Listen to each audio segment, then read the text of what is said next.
Amanda, are you good to go? Okay. Good evening, everyone.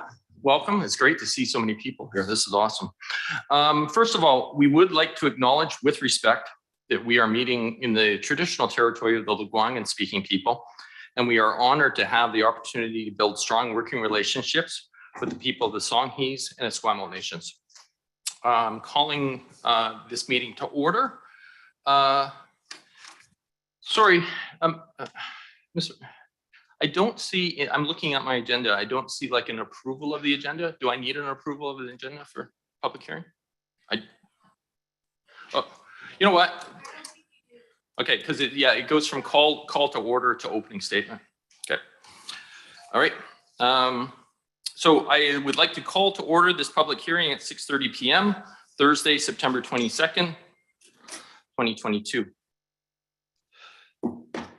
This public hearing is convened pursuant to Section 465 of the Local Government Act to allow any person who believes their interest is affected by the proposed bylaws be given an opportunity to be heard or present written submissions. Council's role at a public hearing is to listen to the public and will not answer questions or debate proposals or proposed bylaws, except to provide clarification.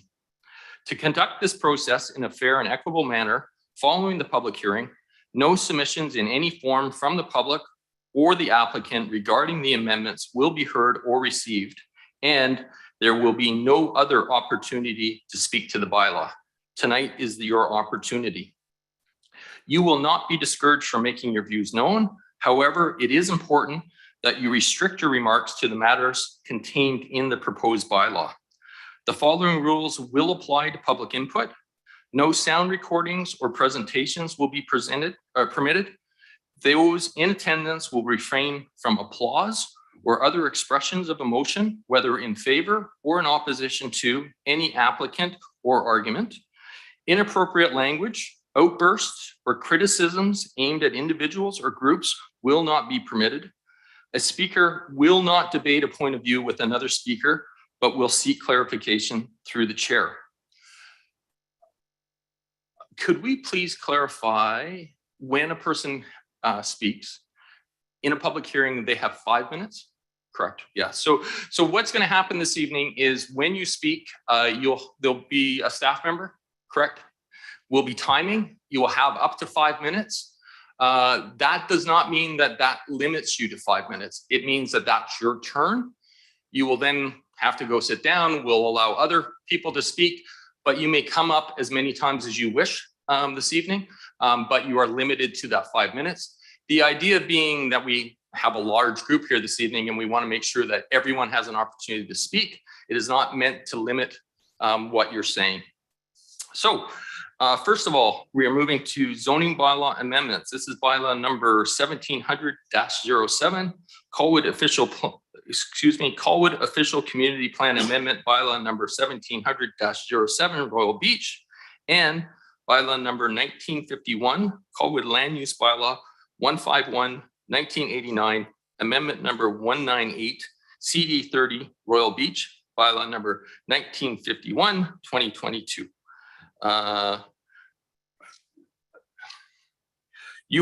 Our planner will be introducing the proposed bylaw this evening.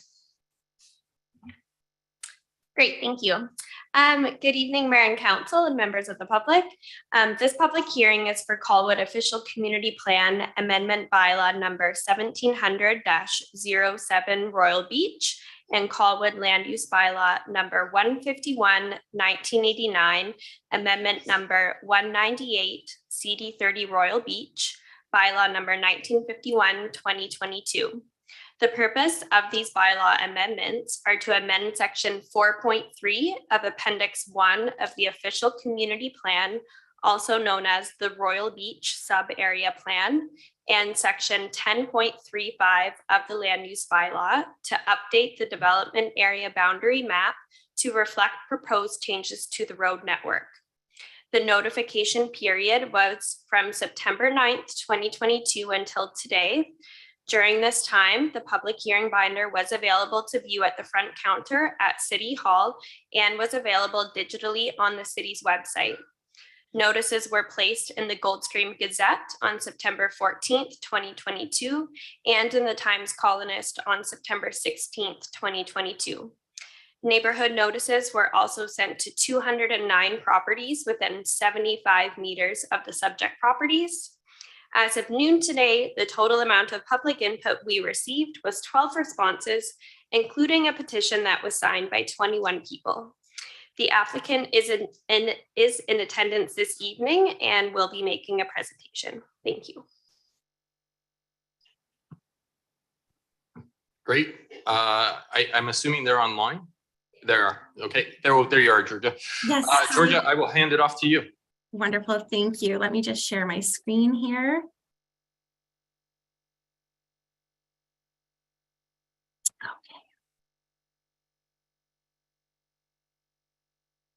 Okay, excellent. Can you all see the Royal Beach logo up ahead of you? We can. Wonderful. Okay, I'll get right into it. Good evening, Mayor and Council, staff, and members of the public. My name is Georgia Desjardins, and I am the Director of Development at Seacliff Properties, who together with Reliance Properties are the owners of Royal Beach. And I'm very glad to be back before you this evening to speak to our OCP amendment and rezoning application. Just move ahead here. So to start, just again, a quick overview of the Royal Beach project process. After acquiring Royal Beach in late 2017, we moved forward with a comprehensive OCP amendment and rezoning, which was completed in May of 2021. Shortly thereafter, a partnership was formed between Seacliff and Reliance Properties, and together we have moved forward with a detailed planning phase. As part of this process, a new underlying road alignment for the detailed development plan has emerged, which formed the basis upon which we've made application to update the CD30 zone map accordingly. However, before we get into that, I did just want to touch on what comes next as well.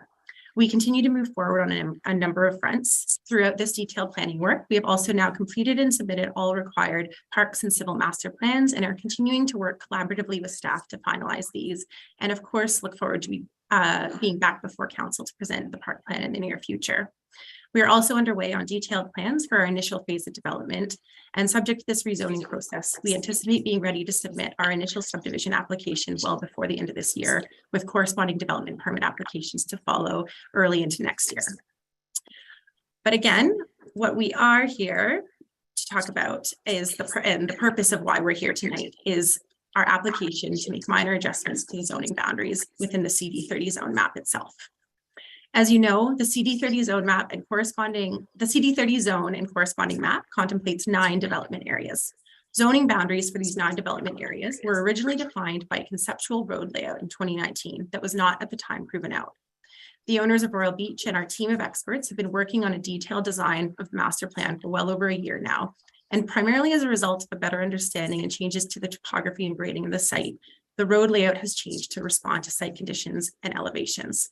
The 9 development areas are no longer aligned with the roads, and in some cases, proposed buildings and neighborhoods cross over the two separate development areas. The minor boundary adjustments requested in the application are intended to clean up these issues to create cohesive neighborhoods and avoid lengthy processes involved in future development variance applications over the 15+ year life of this project. Now, as mentioned, our updated road network is the basis upon which our site-specific development applications will proceed moving forward. This layout responds to a myriad of factors that must be considered on this site, especially around topography, and ultimately result in a number of benefits, including but not limited to better connectivity to neighboring communities, improved safety for pedestrians, cyclists, and drivers alike, improved public access, and improvement of the overall flow of traffic in and out and within the neighborhoods. Sorry, I'm just switching slides here. Now, again, to get a little bit more into detail on this updated road network and its impact on traffic, the boundary adjustments have no impact on traffic along the chosen road as no additional density is being added. The joint traffic report, which was a collaboration between the owners of Olympic View, Royal Bay, and Royal Beach, was provided to the city in connection with the original rezoning of Royal Beach, which completed in May of 2021, and looked at a 20-40 year horizon that included the full build out of Royal Beach, Royal Bay, Olympic View, and up to 1,000 more doors along Latoria Road. This assessment already contemplated an intersection at Commons Road and the Chosen. In other words, the new road alignment that's shown here today now matches the assumptions made in the joint traffic report. There was no discussion in the traffic report around internal roads at Royal Beach, as this has little impact on the overall traffic volumes to and from the site. The extension of Commons Road from Royal Bay into Royal Beach is the biggest change in the plan, impacting Area 2, as seen on the highlight on the screen before you. This change effectively reduces the total number of intersections along Metchosin Road from 4, with 2 proper intersections and 2 T intersections, to 3 now proper intersections, bringing the plan in line with what was assumed and assessed as part of the joint memo. This change better connects the 2 communities of Royal Beach and Royal Bay and improves safety for pedestrians, cyclists, and drivers getting in and out of the 2 communities. The main intersection at Latoria and Metchosin is being upgraded with new signalization, which is currently underway, and future intersections of Metchosin and Commons and Metchosin and Ryder Heshdell are currently anticipated to be stop controlled, but will continue to be assessed moving forward by traffic engineers to determine if additional controls are warranted. Sorry, I'm just waiting. Okay. In front of you, you can see here an overlay of the existing versus proposed CD30 zone map boundaries, with the existing boundaries in the dashed line and the updated in the solid lines. Hopefully this helps highlight the extremely minor differences that are being proposed. Again, boundaries are being moved here to align with the underlying road and development plan. I do also want to touch on Area 6 specifically. I don't know if you can see my cursor. As there's been a lot of questions and I think confusion regarding what impact this rezoning has on this specific area. As you can see, the boundary adjustments we are proposing in effect have no impact on development area 6, meaning regardless of whether or not this rezoning goes ahead, the allowable heights and use within this area are already permitted per the existing zoning, and development would still be able to go ahead. The cleanup of the development boundaries will reduce lengthy approval processes in the future and throughout the long lifetime of this project to deal with minor variances in housing typologies and crossover of building footprints. Costly time and resources required by city staff and council to rectify these minor variances can be avoided. We are also aware that since the time of our rezoning, a new CAC policy has been put into effect. We do not believe any changes to the existing CAC contributions as set out in the current CD30 zone are warranted for the reasons as outlined here. Again, at the end of the day, this is merely a housekeeping item. With that said, and pursuant to the CD30 zoning bylaw, the CAC contributions and affordable housing fund contributions are fixed with no inflation factor applied. Recognizing that Royal Beach is a long-term project and realizing the importance of working together with the city, we have collectively come together and are willing to amend the CD30 zoning bylaw in order to apply an annual CPI adjustment. To inform the public of our intent to update the CD30 zoning map, we've posted development application signs in accordance with the City of Colwood sign policy in 3 prominent locations, and those have been up since mid-June. In addition, this information has been made available on our website of royalbeach.ca since that time. And during a public open house that was conducted on site on Tuesday, July 26th, in connection with the Parks Master Plan, additional signage and information relating to this rezoning application was also provided, and owners and consultants were in attendance to address questions. This open house was extremely well attended with nearly 150 people from the surrounding communities coming through. To date, we have not received any inquiries from the public about the rezoning, and feedback at the open house was very minimal given the minor nature of the changes.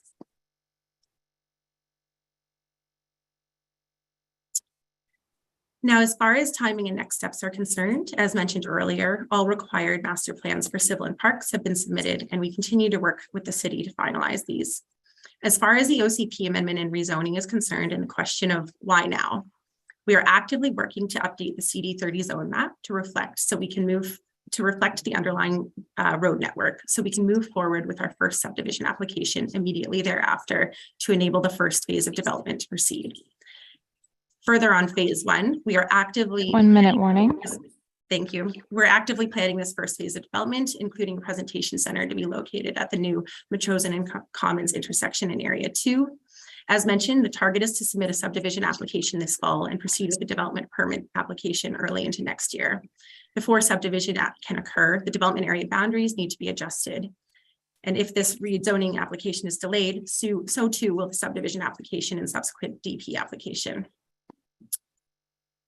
To close, I do want to just touch on it one last time, that the topics of height and densities, especially as it relates to development area 6, are not applicable to this application. We see this rezoning as a housekeeping item with the cleanup of development boundaries, reducing lengthy approval processes in the future and throughout the long lifetime of this project to deal with minor variances in housing typologies. Thank you for your time and consideration. Thank you. So we will now seek public input. Tonight, we will be alternating between in-person and virtual speakers. If you are attending electronically and wish to be put in the queue to speak, please raise your virtual hand through the Zoom app, or you can press *9 if you're attending by phone. For those who are calling in, you will be identified by the last 3 digits of your phone number. If you are coming in by the Zoom app, we will identify you by the name you have come in with. Comments must be kept to 5 minutes. At the 4-minute mark, you will be notified that you have 1 more minute. When the 5 minutes expire, you will be notified, you will be muted, and we will move on to the next speaker. When everyone has had a chance to speak for the first time, a second call will be made, and those who wish to do so may present additional or new information. We ask that those who speak to please provide the name and address and indicate whether they are in favor or opposed to the proposed amendment. So I will now seek because we have such a large crowd, what I would ask is that if you are intending to speak, that we begin to form a line. We don't need a huge line, but at least we can have 1 or 2 people who are ready to step up to the mic right after the person is done speaking, rather than waiting for the person to get out of their chair and so on. So I would ask that if you are looking to speak in-house, that if there's nobody in line and you are wishing to speak, be maybe a line of 2 or 3 people, and then so on. We will go in person because we were talking that we want to make sure that this little guy gets to bed, and then we'll go to virtual after that. So come on up to the mic. You'll just need to hit that mic button to make it red. There you go. And if you can say your name and your address, and then tell us what you think. Good evening, Mayor and Council. My name is Monty Resingani. We're at suite number 147 on 3501 Dunlin.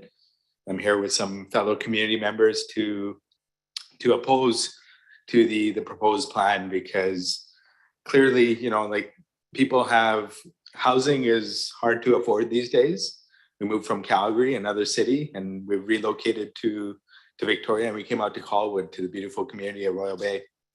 And housing is not something that people take lightly. There's a lot of families in our neighborhood. There's a lot of families that have the view of the ocean. There's a lot of safety implications that have been taken into place. But at the end of the day, the view contributes to the creativity, the quality of life. And one of the reasons why we paid a premium to be in the townhouses facing the viewpoint. Lyndon, do you have anything to say? He's being a little shy, but he has a little brother that's 4 months old, and he wants to teach him all about the tugboats and the party boats. He calls the cruise ships all party boats. But at the end of the day, it's an adventure. And a couple of doors down, his best friend Hudson is also down there, and they love looking at the water. They love checking out the orcas. They love enjoying life in a different way. And this development's going to take away from it, especially if it's built to the height that's being proposed. So I strongly recommend to Mayor and Council to do something to ensure that we fully support housing and the importance of affordable housing. But when it comes down to the aspect of affecting the view and whatnot, we need to do something to ensure that the family value still stays in that community. Thank you. Thank you. We're going to go. Is there anyone online? Nope, nobody online. So I'll look for the next speaker in person. Am I on? Oh, I guess I am. Thank you, Mayor Martin and Council. Just a question. Are you going to ask if the people? Oh, thank you. That's where I was going to. My name is John English. I'm a Colwood citizen. I live on Proctor Place. My question actually has to bear on this, which is, I hope tonight that we ask all the speakers whether or not they actually are citizens of Colwood. I'm recalling another meeting that was held earlier, and there seemed to be an awful lot of people that were not citizens of Colwood who chose to speak. So if I think that's a fair request. So if we can just ask that question, thank you. So there is no restriction on who can speak, but we do usually give priority to Colwood residents to speak first. But we don't restrict anybody from speaking at a public hearing. No, I wasn't saying not to allow them to speak, Okay. but just that they identify whether they're from Vancouver or some other such place. Great. Thank you. Thank you. Well, hopefully we'll capture that also as people state their address. Sorry, next speaker.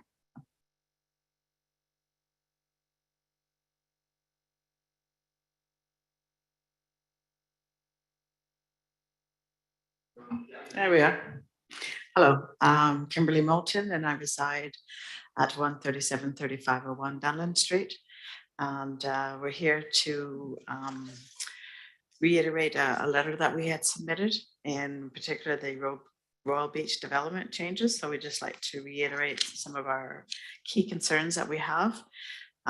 They are over the past few months, there's been several meetings taking place and on the issue about Colwood, City of Colwood and the detailed study.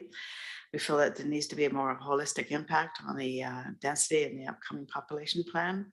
Seems to be a bit absent. Our other concerns, we feel that there's not enough time or effort has gone into the safety and convenience for the residents, as well as we're concerned about the potential traffic congestion is concerned to accommodate, I believe it's 208 or 2,850 homes, as well as our concerns for sewage, drainage, and the other impacts to our neighborhood. But last but not least, when it says that it would minimal impact view to our neighbors, what does it mean to state this? We'd like to have some consideration on that. And hello, everybody. My name is Christine Kapoor, and I'm at 129-3501 Dunlin as well. And I'm here to reinforce what Kimberly has just said. It appears to me when they're talking about rezoning, they said that the plans took place in May 2021.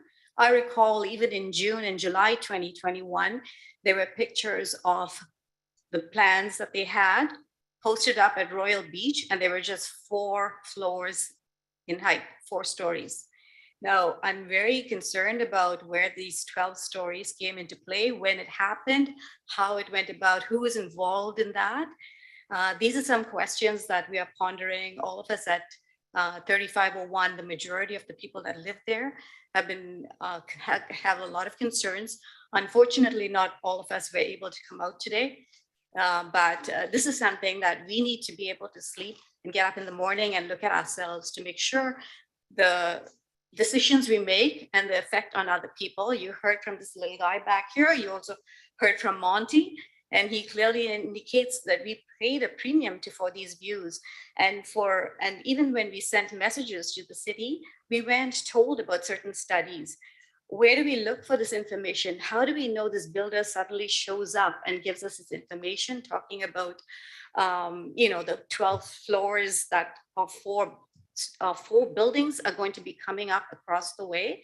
There was nothing shown to us, despite the fact that we had written to council. So I respect your positions, and I know it's a hard job, but you have to look at our views too, consider it from our point of view. How are we going to get out of that Latoria and Metchosin exit? It's going to be jam-packed, 2,850 homes from 800. When did it jump? How did that happen? Some kind of information should be published, should be allowed for us to know what's going on. And I want to reinforce what Kimberly is talking about. We have major concerns. We're looking at the impact on us as we go drive out of the way. We're not going to be able to get to work.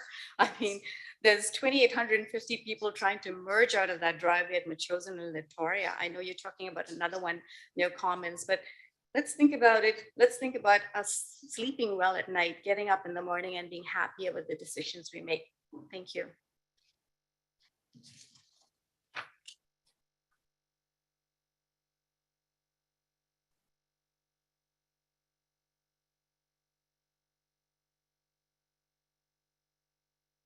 I'm sorry, could you just hit the button?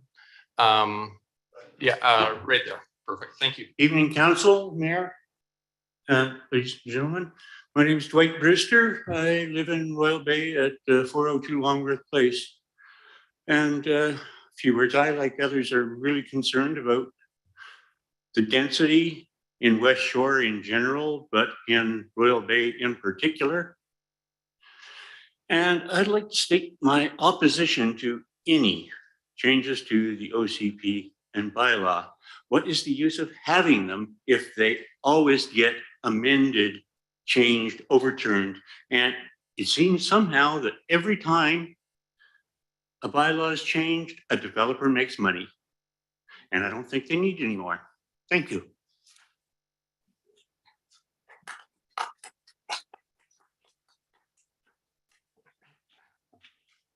I appreciate people's enthusiasm. I will just remind you that I did mention it before.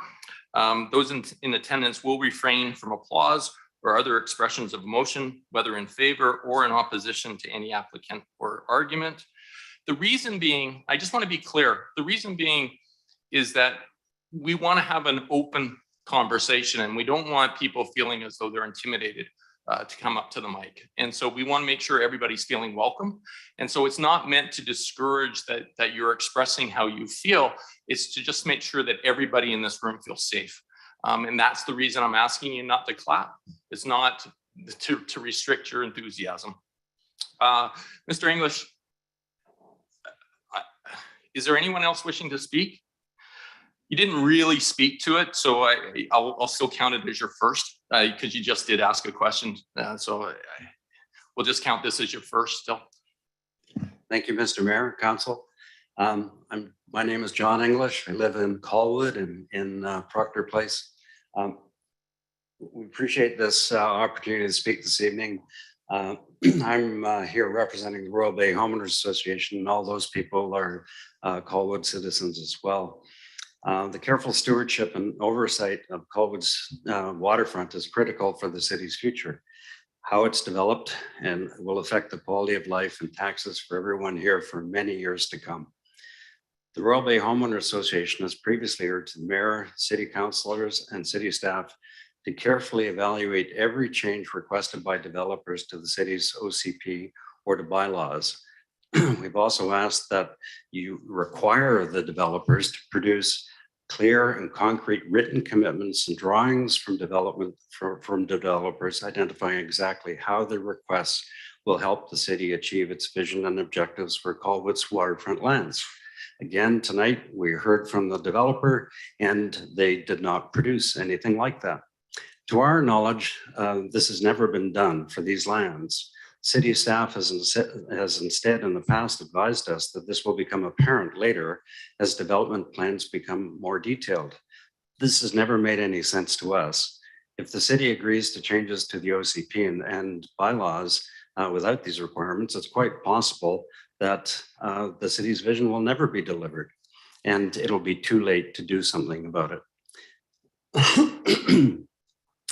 At the October 29th City Council meeting, Mr. Trevor Apperly respectfully requested that those members of council who have accepted monies from people associated from developers of Colwood's waterfront lands recuse themselves from any participation in the city's decision-making process on that developer's request for changes.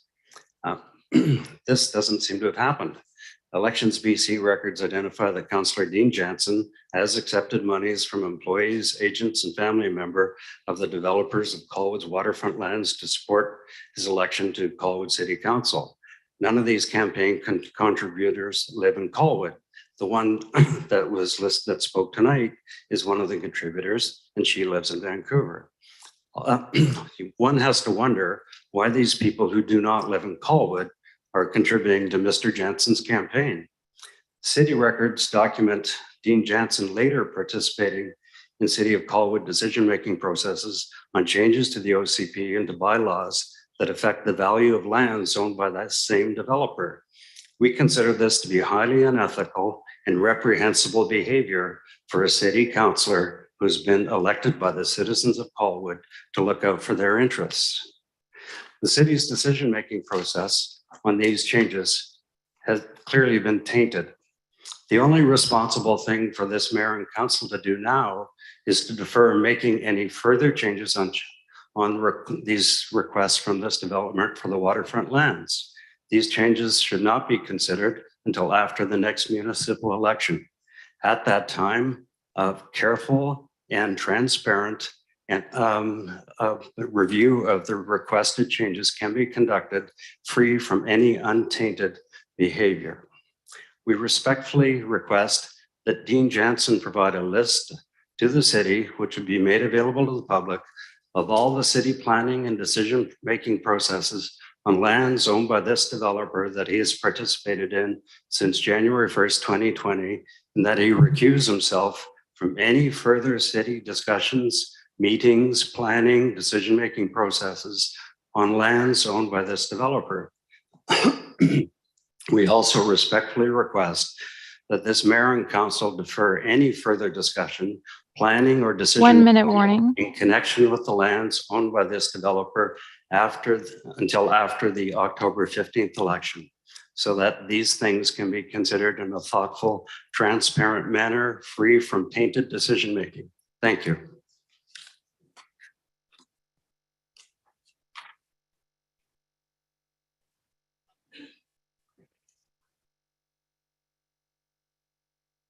Do you?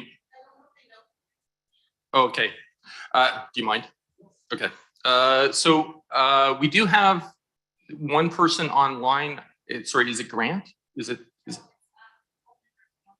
Okay. The individual who is your phone number is 176 at the end. If you are looking to speak on this subject, which is Royal Beach, I would ask that you either raise your virtual hand by Zoom, or you can, I should have paid attention to my own reading. You can press *9 by phone, and that will put your hand up and we can get you into the queue. Oh, and I see your hand, perfect. So what I'm gonna do is we'll come to you. We do have a speaker ready to speak. So I'll go to in-house and then I'll go online. Please come on up. And if you can just hit that button. Hi, my name is Darcy Campbell. I live at 3567 Promenade Crescent. I've lived in this development for 19 years. And in regards to your rezoning and the developers, from my perspective, the changes that we're doing, it's all slanted towards developers. I'm against changing the OCP for, I'd like to see a less home development guidelines on the waterfront. I think it should be a destination. I think it should be something that we can be proud of. I was very proud of the first phase and second and third phase of Colwood. And now we have so much density. We did not do the infrastructure. We did not do the roads first before we went ahead and just blew the thing apart as far as size of lots and such like that. So just from a personal perspective, if someone's been here a long time, really appreciates the hard work that the council puts in. But bottom line is the developer is a developer. They're out for themselves. You are the shepherds of that for us. And if you're, you have to watch what we want, not what the developer wants. Thank you. Thank you. We will go to online now. The individual whose number ends with 176, I would ask that you please unmute yourself. And I'm sorry. I'm sorry. Could you say it into the mic? Can you please press *6 to unmute yourself and state your name and address for the record? Good evening, Mayor, Council, and staff. My name is Kat McMicken, and I am a resident of 319 Willett Street in Royal Bay, very close to the townhouses in question, across the street from the development by Royal Beach.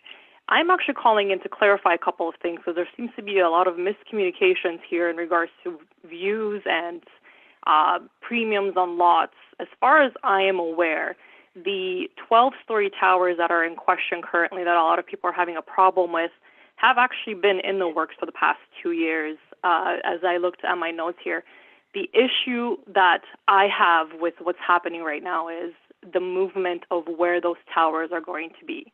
I'm not opposed to having roads realigned. I am opposed to having those towers moved closer to Latoria and Metrozen Road. 2 years ago, when this was already originally discussed, the towers were supposed to be located at the top of Metrozen Road, which would have meant that the top of those towers would have been about 3 to 4 stories above the grade of Metrozen Road, which has always been the plan. Now, if we're moving them towards Latoria and Metrozen, those towers are probably going to be about 8 stories above grade. What I am confused about is how realtors for the Dunlin properties did not specify to the buyers that paying a premium for a lot does not automatically mean that you will receive views unless it's a caveat stated on your land title, which from what I understand, pulling all those titles, none of them have a caveat for views or anything that will protect the views of the ocean. Once again, I am not opposed to the road realignment. I am opposed to the moving of the towers. I don't think it's appropriate. I do think that the developer is playing a little bit of a game. By the way, I think I'm about 75 meters away from the project, and I never received any notice in regards to this happening. So, yeah, that's my 2 cents on that. Thank you very much. Thank you. Is there anyone else wishing to speak to this? Good evening, Mr. Mayor, Council. Sorry, I'm yelling in the mic. My name is Ian Ward. I live at 370 Latoria Boulevard in Royal Bay. And as full transparency, I'm a candidate in the upcoming municipal election.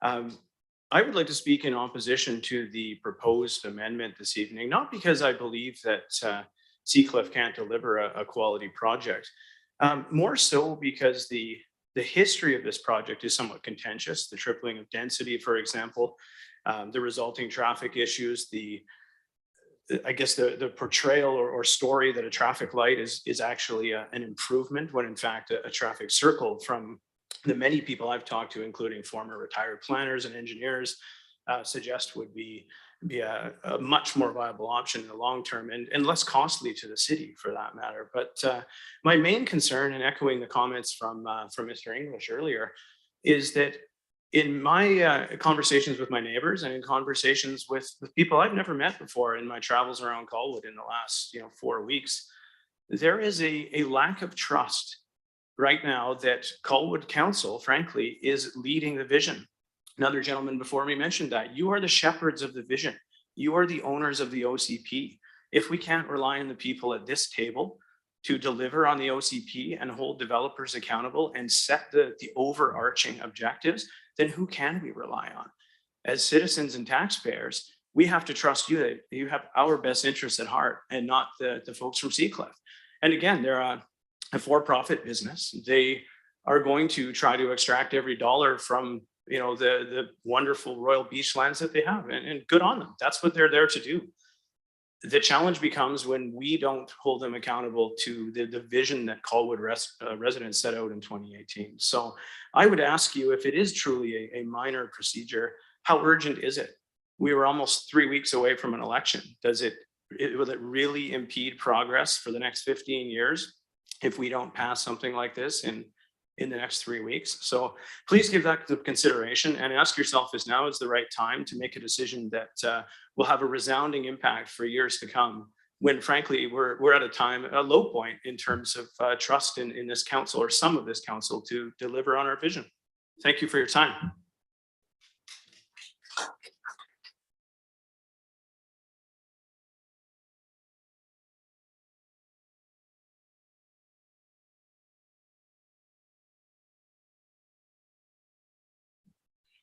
Hello, Mayor, Council, ladies and gentlemen. My name is George Matthews. I am a resident of Royal Bay on Promenade Crescent. I'm here in opposition to the proposed changes. Also here in support of Mr. English's points he put forward. I feel that what he had to say, I support all of what he had to say. I just wanted to make a couple of quick points.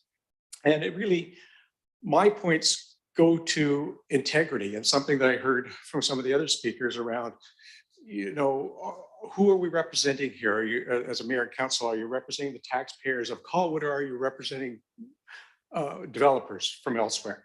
And of course, we do want developers because we do need to have more houses built. But at the end of the day, the people of Colwood is who you're here to support, in my opinion. And I think that those voices, I'm not hearing a lot of voices in support of these changes. And the two things are, of course, I think it appears to be a pretty obvious conflict of interest if somebody accepts funds from a developer and then again votes on actions that developer wants to have happen. I would like to ask this council and mayor and council to not do that, to say, look, we have more integrity than that. We don't want to be taking money from people that appear to be in somebody's pocket. It's just not appropriate. The other is I'm really opposed to what appears to be the very cavalier changes to the OCP. The OCP was a very long and expensive process that a lot of people engaged in, wanting to say, where do we want our community to go? And to go to all that time and expense and to bring the number of people into it that we did, and then not respect that OCP, I think is very problematic. I understand that everything has a little bit of change and you have to have a little bit of push here and there to make things work. But for the most part, we should be trying to say, we're sticking with the OCP unless there's a real strong reason not to. And then the last piece I'd like to make is, and again, it's already been said, but is this such a critical decision at this point that we can't wait 3 weeks? That we can't come to a new council and say, can we have some transparency and not be concerned that decisions are being made without taking into account what the taxpayers of Colwood really want? So those really are the 3 points that I want to make here. So thank you very much for your time. Have a good day.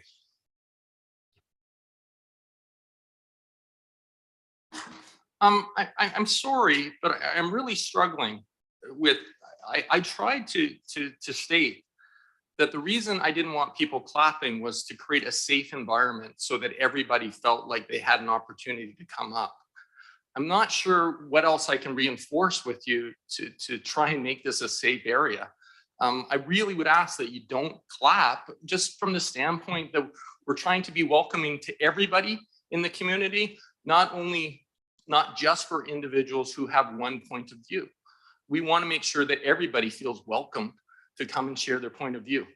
And by booing, by clapping, by doing those things, it doesn't make it a safe room.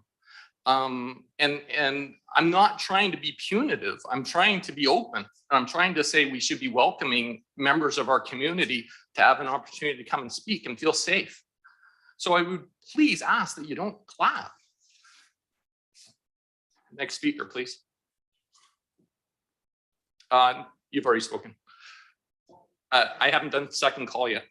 I'm still looking for first call. Is there anyone else wishing to speak?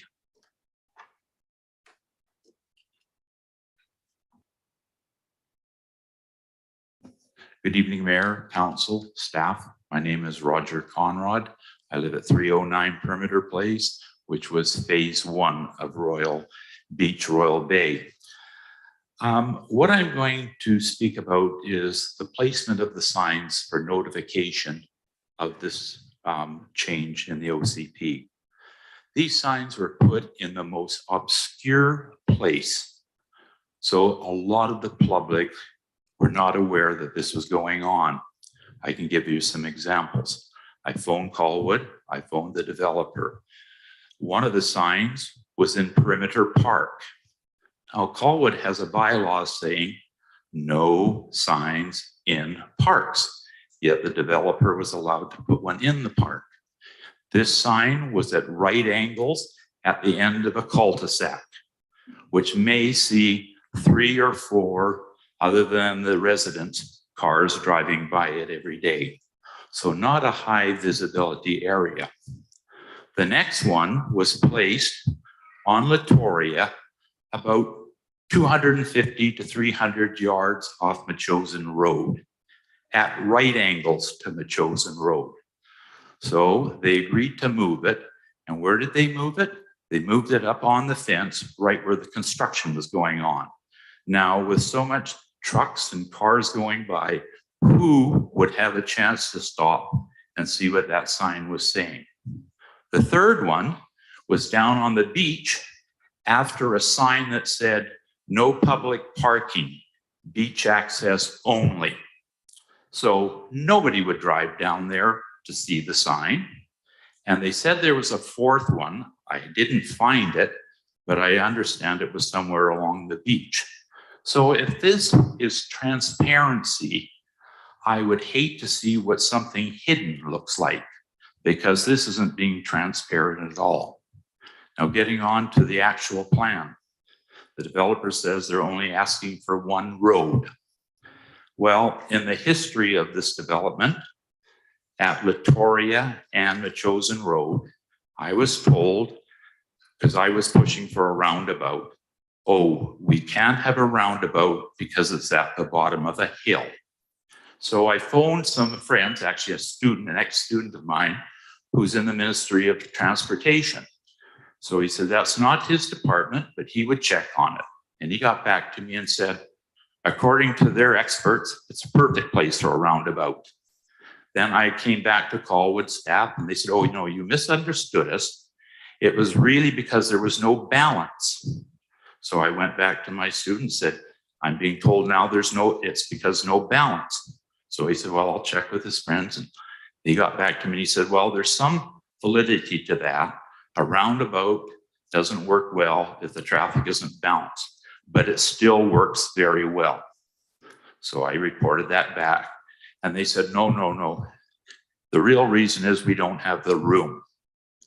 So I was up in Canberra River about 3 weeks ago, and lo and behold, the District of Canberra River has put a roundabout on the Island Highway. The roundabout doesn't occupy much more room than the road allowance that was originally there, which was about 22 meters. This roundabout handles 26,000 cars a day, and it's in 26 meters. I took Colwood's engineering drawings, and that Latoria and Machosen Road, it is 34 meters. Much more room than's required than what Colwood was saying. 1 minute warning. Now, Colwood said they wanted a double lane roundabout. Canberra Rivers is a single lane roundabout, but it still handles 26,000 cars a day. I believe the projected figure for Latoria and Machosen Road is 9,000 cars. So a single lane roundabout at Latoria and Machosen Road would have been adequate. Finally, these new roads, if you do pass this change, I sure hope you insist that the developer puts roundabouts in the new roads. You can't have lights. In fact, I've contacted one of my old professors at university and I've asked him if he can find out how many people kilometers it takes to offset a car idling at a light for 1 minute. You want transportation. We don't want cars idling. That's 5 minutes. Thank you.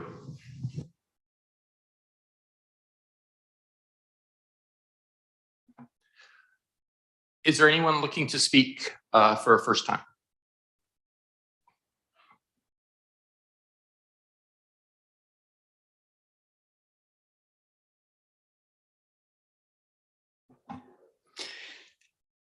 Good evening, everyone.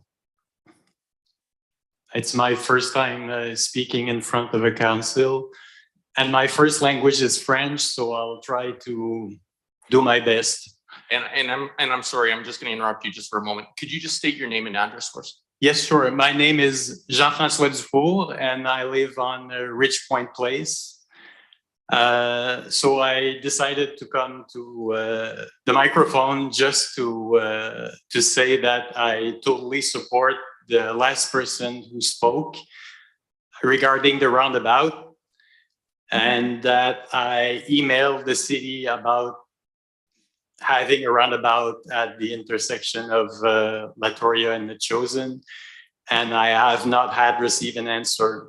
So instead of clapping my hands, because we apparently are not allowed to, I decided to come here to say that I support the guy who spoke. That's it. Thank you.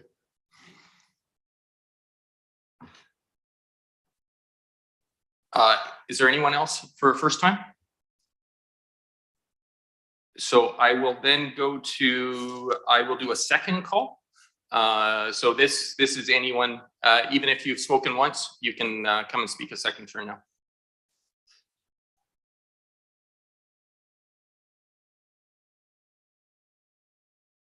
Thank you. So in closing, the developer, even though it doesn't show on the drawings, but on the boards they had at the open house, it showed another road at the top of Machosen Road servicing 4 or 5 lots.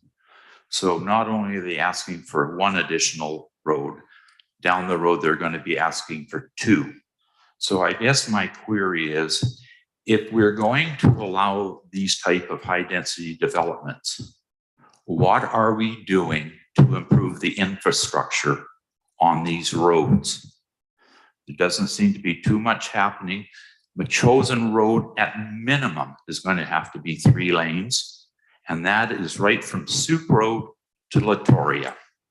So we better make sure we have land available and don't let developers encroach and then turn around and say, we don't have the room. They've got the room now. If you approve it, make sure they have the room to put the roundabouts in. Thank you.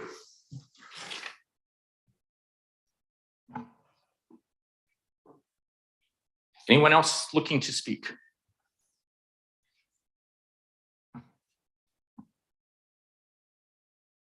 Thank you, John English again. I just, and I'm not being cheeky. I sincerely, I think most people can get their heads around this is a democratic process, and that most of the time we don't always get everything we want. Hopefully, the majority of the time, there's a lot of what we can support. And in many occasions, there are situations where we can't support it at all. And hopefully those are not too frequent. The situation we have here is really off the rails. I explained why the process, the decision-making process is, in our opinion, severely tainted. And that goes right then to the heart of public trust. So I'd ask each of you to look in your souls and in your heart and actually do the right thing for the people in the city of Colwood.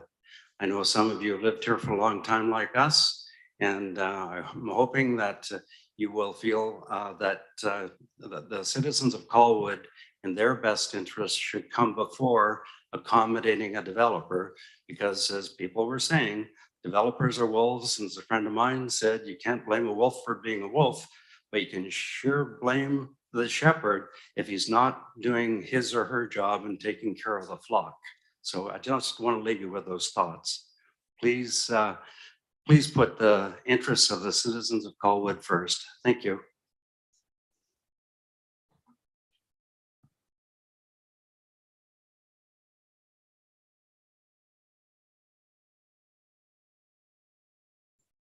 Good evening, Mayor and Council. I know I didn't speak the first time, but I thought I would take one last chance to speak to you. My name is Lori McKenzie. I live at 3517 Ryder Hesjedal Way. I moved into Colwood 5 years ago, and during that time, I have attended several council meetings and heard the proposal and the initial Royal Beach proposal when it was proposed for 900 occupancies or residential homes. And today we're talking about 2,800 plus. I want to go on record that I do support my fellow neighbors and citizens of Colwood that have spoken tonight. I think that I have seen a lot of changes made in support of the developer and not really listening to the people of Colwood. This morning on my way to work, and I work at Victoria Golf Club, it took me 55 minutes to get there this morning. 10 minutes of that was at the intersection of Latoria and Machosen.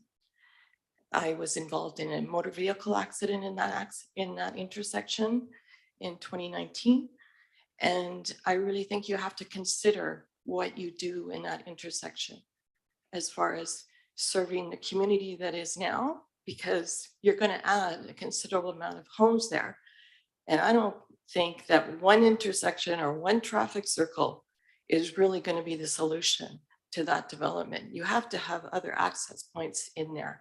One road in, one road out, even from a safety aspect, from emergency vehicles getting into that area.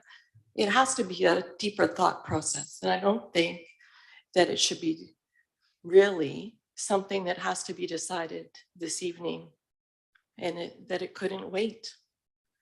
That's my thoughts. And I thank you for all of you for what you've given in their term going forward. I know we don't know how it's going to happen, but thank you very much for listening and for your service to the city of Colwood.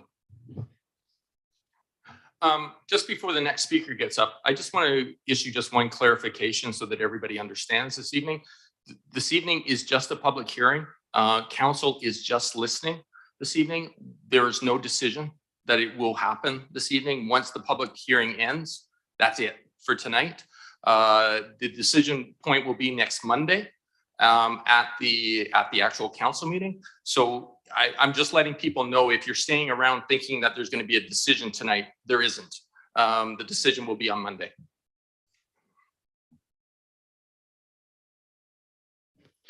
Darcy Campbell again. Just to clarify my position, I do not support the amendments for the developer in this particular case. And I'm also supporting the fact that I do not feel that any decision should be made this close to an election at any time. Ethically, I consider myself an honest and ethical person, and that just goes against every grain in myself personally. So if you could consider that, I really appreciate it. Thank you.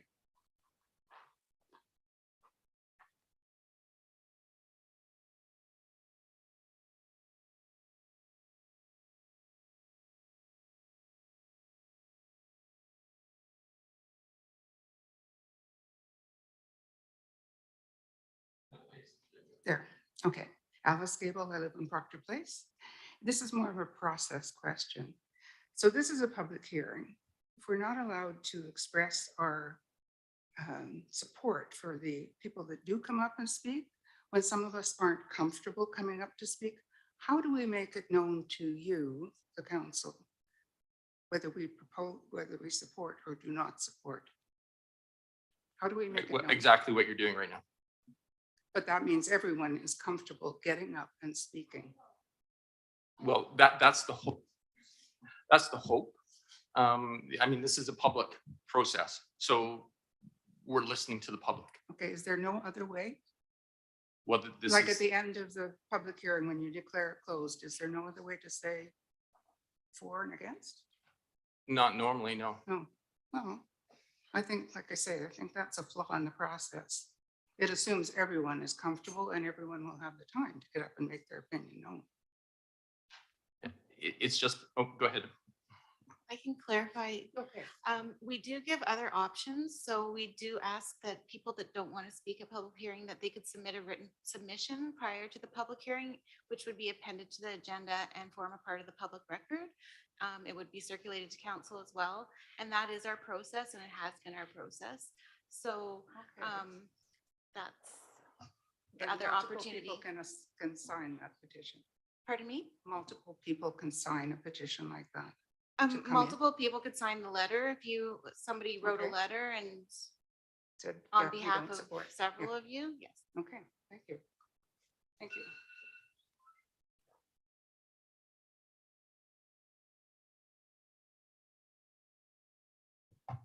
Okay, my name is Wei Ming Jian, 46 Proctor Place. I just come to the issue just discussed about this collecting hands. I'm wondering, is there any legal ground for this meeting and the chair to put this rule forward? And I have been working for federal government for more than 2 decades. I can't count how many meetings I went. Big scale international meeting and a small scale local meeting. I never ever heard about this kind of rule. And I just don't feel uncomfortable with this kind of rule, frankly. And people have different ways to express their emotions. I think that's one way for them to express clasped hands. Thank you.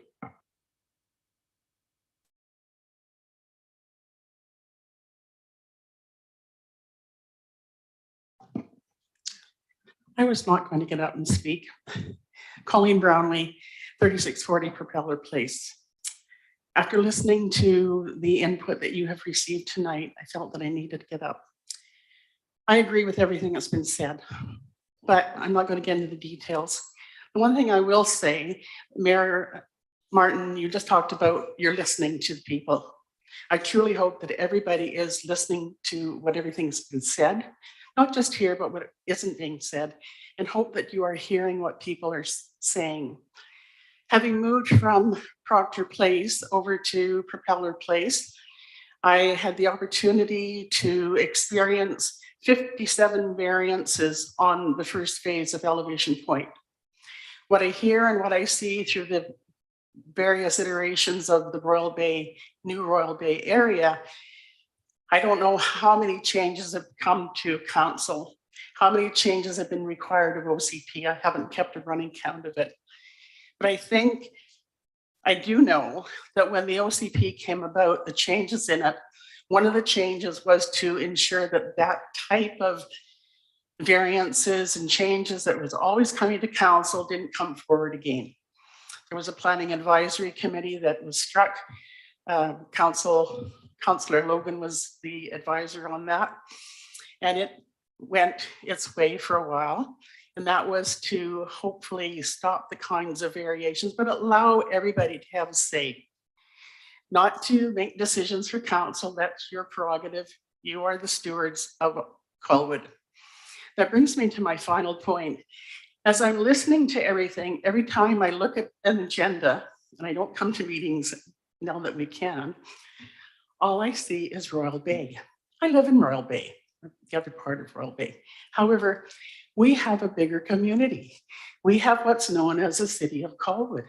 And I'm wondering, my friends and people who live in other parts of Colwood, what do they think what's going on? Do they think they're being lost? You people will know because you represent all of us. I hope that they are having equal opportunity to bend your ear, to say you're doing a great job, or saying don't like what you did, because we all have to listen to that if we've been on council, and I have been on a council. So it's just a refreshing of, are you hearing what people are saying? Are you reading between the lines? Are you really listening? And are you taking that all into consideration when you get to the point where you have to make a decision? We may not like what decisions you made. You're not going to please everybody all of the time. But if your decision, you listen to the good, bad, and the ugly, and you come up what is best for the common good, then we might not like the decision at the time, but overall, it's going to be better for everybody within the city of Colwood. Thank you.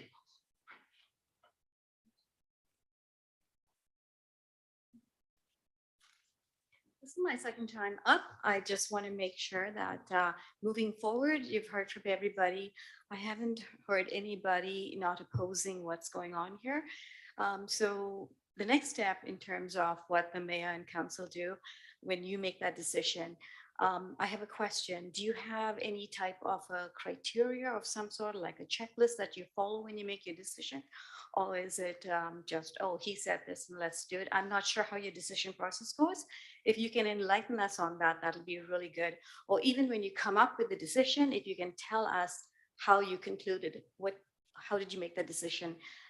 It seems like this developer seems to be getting away with a lot of things. So I'd like to know a little bit more as to how the decisions comes around.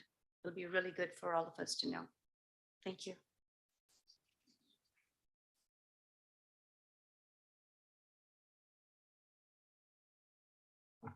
Is there anyone else wishing to speak? So I will call for a third time. Is there anyone looking to speak on the Royal Beach bylaws?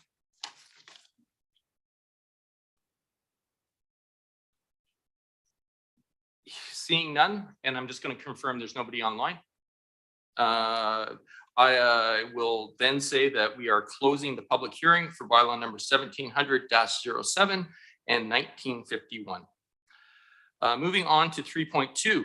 This is bylaw number 1700-06, Colwood Official Community Plan Amendment bylaw number 1700-06, Olympic View Local Area Plan, and bylaw number 1924, Colwood Land Use bylaw number 151, 1989, amendment number 192, CD2 Olympic View bylaw number 1924, 2022. Ms. Givens, our planner, will introduce the proposed bylaw. Ms. Givens. Thank you, Mr. Mayor. Good evening, the public. So the proposed bylaws request to amend Desiree, could you just pull your mic closer? Mhm. Thank you. The proposed bylaws request to amend the existing CD2 zone and the official community plan to increase the permitted density for the Olympic View local area plan. This will allow a increase in density from 456 to 580 residential units, as well as to change the land use designation for the subject properties from attached housing to apartments, and to permit buildings up to 7 stories on the subject properties. The comprehensive development zone will contain permitted uses and development regulations that will permit a 90-unit building up to 7 stories and a 5-story building with 34 units. The notification period for this bylaw was from September 9th until today. During this time, the public hearing binder was available at the front counter and was provided digitally on the city's website. Notices were placed in the Goldstream Gazette on September 14th and in the Times Colonist on September 16th. Neighborhood notices were also sent to 206 properties within 75 meters of the subject properties. 4 responses were received and have been included in tonight's agenda. The applicant is also in attendance tonight. Thank you. Sorry, is the proponent doing a presentation? No. No, they're not. Okay, then that means we go straight to public participation. I will now seek public input. Just confirming. You can get coming up. Just confirming. Do we have anyone online? No. Okay. Hi, I wasn't going to speak tonight. My name is Darlene Bogdan. I live at 595 Latoria Road, which is about 50 feet, 100 feet away from the 90-unit building you're putting up, which was supposed to be townhomes. That 90-unit building is going on a strip of land that big. My house is here. Parking lot's going to be there, staring right at me. 90-unit rental units compared to 10 or 15 townhomes, not acceptable. You're taking down multiple trees, infrastructure, water, sewage, cell towers. I can't even think of more things to go. But where the roundabout is going, you're going straight up and there's cliff sides that are 50 feet high. That building is going on top of those cliffs. So instead of a 7-story unit, it's going to be a 20 bloody story unit on my back door. And it's just not, there is no infrastructure. There's no water, there's no sewage, there's no cell service. Trees, owls, deer, the bear, all of that is gone. Gone, gone, gone. It used to be a beautiful park. It's no longer a beautiful park. Just, I'm opposed 120% to a 90 unit. Townhouses, that's okay. 90 unit rental units, no, not acceptable. Thank you.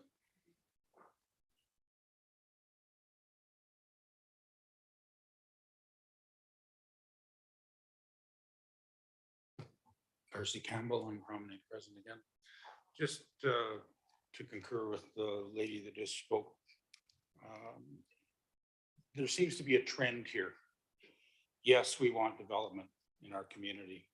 Yes, we want growth. Yes, we want revenue for the city and everything else. But it seems every development that comes out, it changes and gets bigger and bigger and bigger.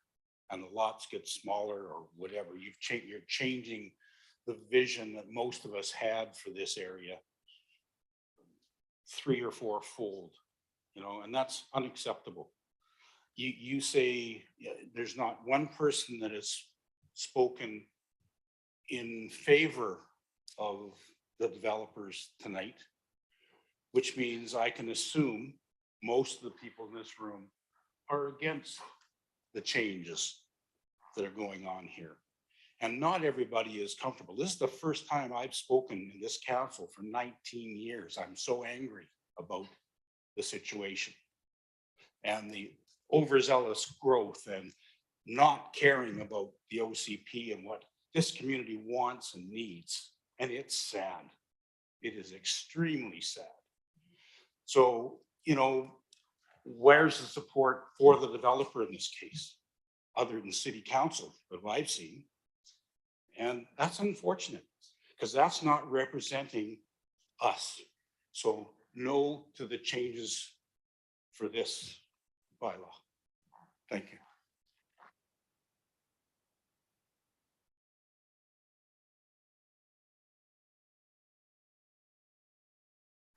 Thank you, Mayor, Council, Frank Gale. I actually have residence on Evans Drive, but I'm concerned about what's happening down with the Royal Bay development or Olympic View development with the roundabout that's going to take over a year. This disruption, the traffic is horrendous there at certain times, especially when the schools are out. The proposal of a 7-story, up to 7 stories on the 2 corners there would be just an eyesore.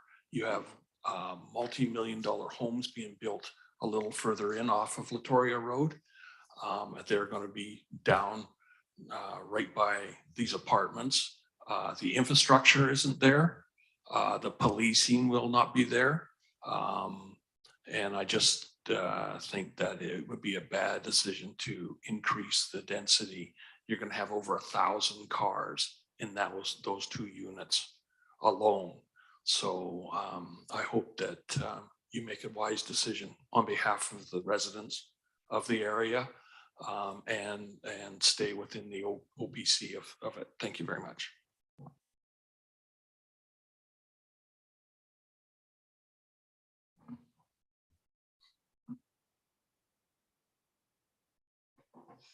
Good evening, Mayor and Council. My name is Michelle Cosma. I'm a resident of 595 Latoria Road. I moved to Colwood about 5 years ago. Born and bred BC resident, lived in Alberta for about 18 years. And I understand development, especially coming from a city like Calgary, where the urban sprawl is, you can't not see it. I certainly appreciate the growth that Colwood has and the vision that it has for the future. But this development beside 595 Latoria Road is something that will be an eyesore for the community. When I first moved here, I looked at this community as an area of opportunity. And now that I'm living in it, I still love where I live. I live behind a beautiful forest, a riparian area, which is highly environmentally sensitive. And this project is going to back right onto that and really not take into consideration the owls, the quails, the blue heron that lives in our pond. All of these things that I enjoy on a daily basis living where I live. This is something that is so important to all of these people in this room, and I'm sure all of you as well. I want you to really consider this piece of land and this entranceway into a new community of Olympic View to have a 7-story building built on another 3 stories of rock. That's not the community that is going to be a vision for Colwood. It's going to make us look like we are, as I say, our neighbors next door, where the urban sprawl has destroyed some of our environment. We have a beautiful community. We have a beautiful golf course. I am not opposed to having development in the area or development on that piece of land, but just consider a smaller footprint on a very small piece of land. Thank you.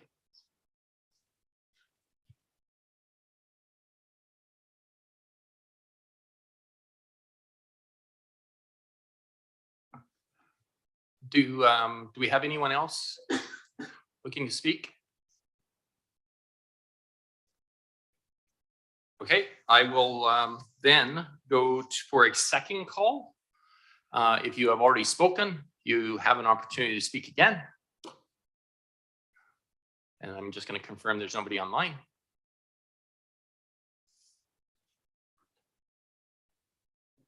I forgot to mention a few. Sorry, could you just pull your mic just down? Forgot to mention a few little things. When this development first started at Olympic View, we were all at their meetings and we went and we looked at all the plans. The plans were beautiful. There was park area, there was green space. They were going to preserve the creek that runs in behind. Now they're putting buildings right next to the creek. And my understanding was they had to be 30 meters away or 30. I can't remember what the thing is, but now they're just building right onto it. So that creek's going to dry up, and the pond that's behind our place, which is a riparian area that has ducks, herons, fish, frogs, all manner of wildlife, it's going to be gone. That also trickles into Latoria Creek. And I know that the one on the other side of the road also trickles into Latoria Creek. So if you're not going to be saving the watershed and you're not going to be saving the trees for all of the critters that live there, what can we do to stop all of that? They can't live on the rooftop of an apartment building. The other thing I want to say was when it first started, we all got letters out there, and I know you folks got those letters from us. I was one of the people that was with the group that signed the petition for all those letters, talking about the cell towers and the infrastructure, the water, sewage, traffic. Traffic alone, there are no parking spaces now.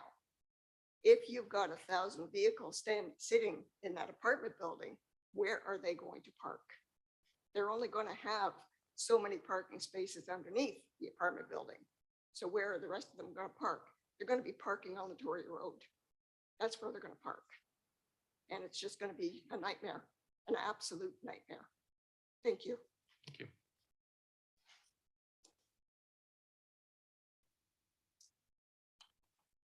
We are still on second call. So anyone wishing to speak?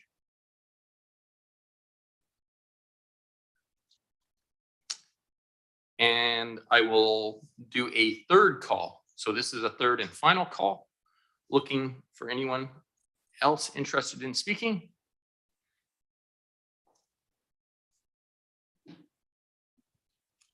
Hi, my name's Kim Jorgensen and I live at 3429 Hopwood Place.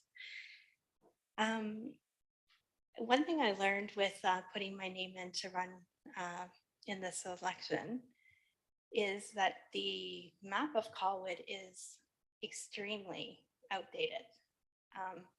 And perhaps that might be a big issue.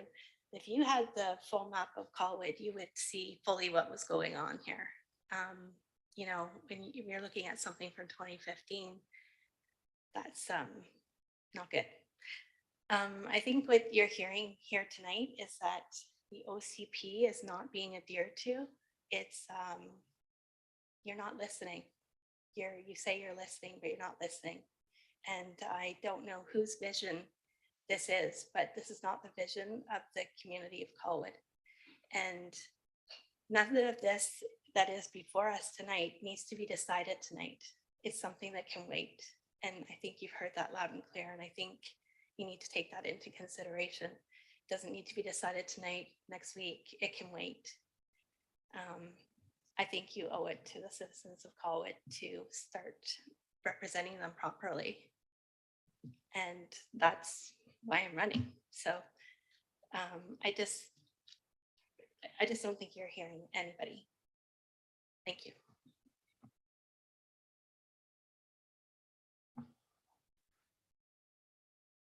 We are, oh, go ahead. Hi again, Ian Ward, 370 Latoria. I wasn't going to speak on this topic, but you know, I feel I conveyed my sentiments to council in the previous public hearing with regard to public sentiment and the opinions and feelings of my neighbors and community. But I'm compelled just to lend my voice to the record in support of the initial speaker and others that, you know, I stand in opposition to this, not because I am anti-density. I think I should clarify that I myself live in a townhome. I don't have a large single family lot. I believe, though, that what we're missing here is the reflection that, or the understanding that density in Colwood is not density in Langford. I am what density is in Colwood, townhomes. You know, tasteful increase in density in select areas, according to the OCP, that gradually build upon existing communities without really encroaching into existing single family neighborhoods and compromising the quality of life that distinguishes this community from others. So in this particular case, I think the OCP is pretty clear. I think it's fair. The developer has a great opportunity to put in a wonderful project in a great spot. And again, you know, as they're wont to do, they're looking to extract more. And I don't fault them for that. They are a for-profit business, as I said at the outset. I work for one myself. But at the end of the day, we hold the vision. And I think it's time we hold the line. We can't be afraid to say no and push back. So I would ask you to support the many residents in opposition and hold off on this. Put it off until after the election.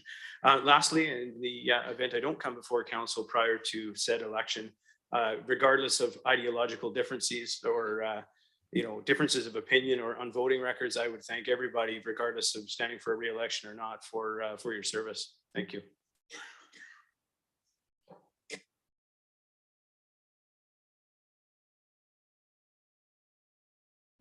Thank you for allowing me to speak on this particular topic, Mayor and Council. For the lady who is up here talking about the large buildings being built so close to these riparian areas, the official community plan actually committed the city to be very careful about considering development around riparian areas and talked about special environmental permits being required before approvals were given to developers to make changes that might impinge upon or impact riparian areas or streams and that type of thing. And one of the things that was shocking to us is a few of us from the community have been here before. And we spoke to city staff about the blasting and leveling work that was done to put the roundabout in at the bottom of Veterans Memorial Parkway. And we asked the question, we said, have you had a professional, independent, appropriately qualified environmental impact assessment done? Because we said it doesn't, you know, those reports don't just identify the problems and issues associated with development, they also often table solutions. And here's how it can be done. If, you know, maybe not the way exactly the developers planned, but maybe some other way. And if an environmental impact assessment hasn't been done by an independent, qualified experts around that kind of development, then for sure it should not go ahead. that would be completely inappropriate and unethical. So please support the citizens of Colwood and look out for your voters, your taxpayers, your fellow neighbors and citizens' interests before the interests of developers. They will, of course, push the envelope, as you've heard many times tonight. I have a good friend who's a developer. And again, he says, you can't blame us for being wolves. You shouldn't look at us to steward all the issues for your community. You should look to the people who you've elected. So you're it for us, and please look out for our interests. Thank you.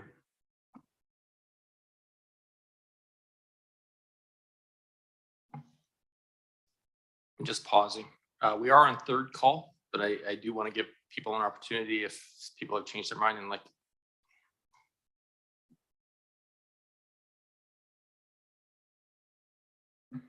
I thought what I want to say probably is not necessary, but since we cannot clap our hands, I just want to repeat some people already said.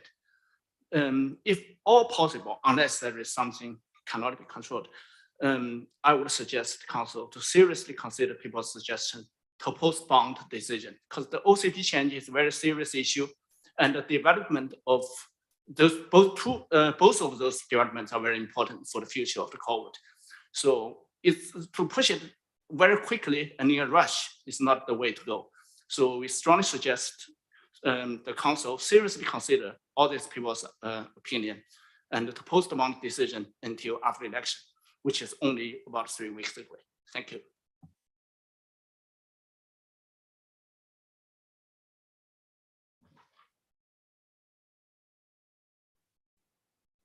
I'm just giving people an opportunity. Okay, this is it. This is your last opportunity. Anyone? Okay. I will now say that I am closing the public hearing for bylaw number 17-06 and 1924. Being that there is no further input, I will entertain a motion to adjourn this public hearing. Councillor Logan, thank you. Seconded by Councillor Baxter. Those in opposition? Nobody opposes. Thank you for your attending this evening.